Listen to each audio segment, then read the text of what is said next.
അയാളെ തല്ലിയിട്ടോ കൊന്നിട്ടോ ആ ഡയറി എവിടുന്ന് പൊക്കുന്ന കാര്യം ഞാനേറ്റു. എടാ അത് അമ്മ ഒന്നും പറയാൻ നിൽക്കണ്ട. അമ്മ വന്നേ, നമുക്ക് ഇപ്പൊ തന്നെ ആചാര്യയുടെ ഓഫീസിലോട്ട് പോവാം. വന്നേ വാ. അമ്മയ്ക്ക് എന്താ പേടിയാണോ?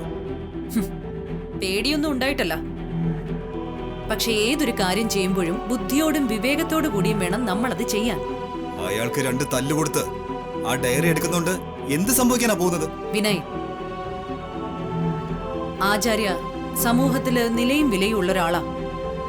പോരാത്തതിന് ഈ കുടുംബത്തിന്റെ വിശ്വസ്തനും. എടുത്തു ചാടി നമ്മൾ അദ്ദേഹത്തെ ഉപദ്രവിച്ച അത് പിന്നീടൊരു പുലിവാലായി മാറും. മാത്രമല്ല, അദ്ദേഹം വാക്കിന് വലിയ വില കൊടുക്കുന്ന ആളുവാ.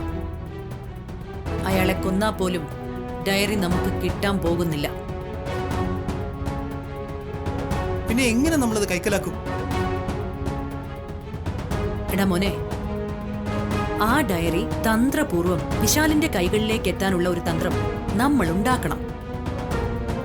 അങ്ങനെ നമ്മൾ ഒരുക്കുന്ന തന്ത്രത്തിലൂടെ ഡയറി വിശാലിന്റെ കയ്യിലെത്തിയാൽ പിന്നെ അത് നമ്മുടെ കയ്യിലെത്താൻ പ്രയാസമുണ്ടോ? ഓഹോ, ശരി.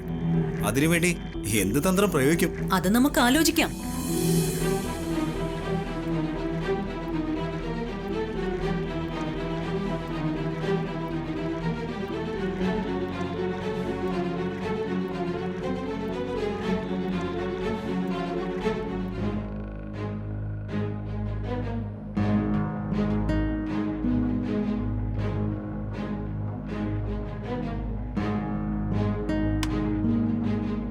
ഇത് നായ്ക്ക് പൊതിക്കാത്ത തേങ്ങ കിട്ടിയ പോലെ.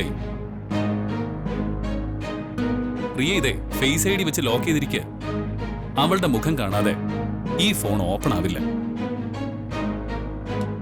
അപ്പോ നമ്മൾ കഷ്ടപ്പെട്ടത് മുഴുവൻ വെറുതെ ആയല്ലോ.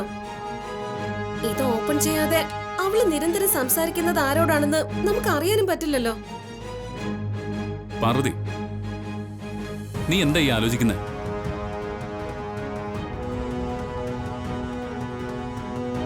റിയയുടെ മുഖം ഏതെങ്കിലും വിധേന ഈ ഫോണിന് അഭിമുഖമായി വന്നാലും നമുക്ക് ഈ ഫോൺ ഓപ്പൺ ചെയ്യാൻ പറ്റുമല്ലോ. ആ, സാധിക്കും. പക്ഷേ അവൾ അറിയാതെ എങ്ങനെയാ? അതിന് വഴിയുണ്ട്. എന്തു വഴി? പറയാം. എന്തായാലും അവൾക്ക് വിശാൽ സാറിനോട് അടങ്ങാത്ത ഒരു അഭിനിവേശമുണ്ട്.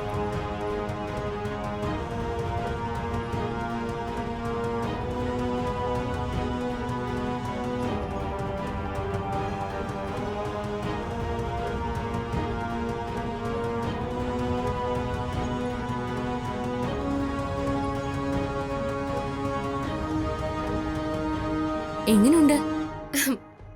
സൂപ്പർ. കൊള്ളാം, സൂപ്പർ ആയിട്ടുണ്ട്. എന്നാലേ വിശാൽ സാറ് ചെല്ല്, ഞാൻ പിന്നാലെ വരാം.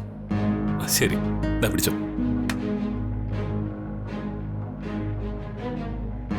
പാർവതി, ഹാ, കൊള്ളാം.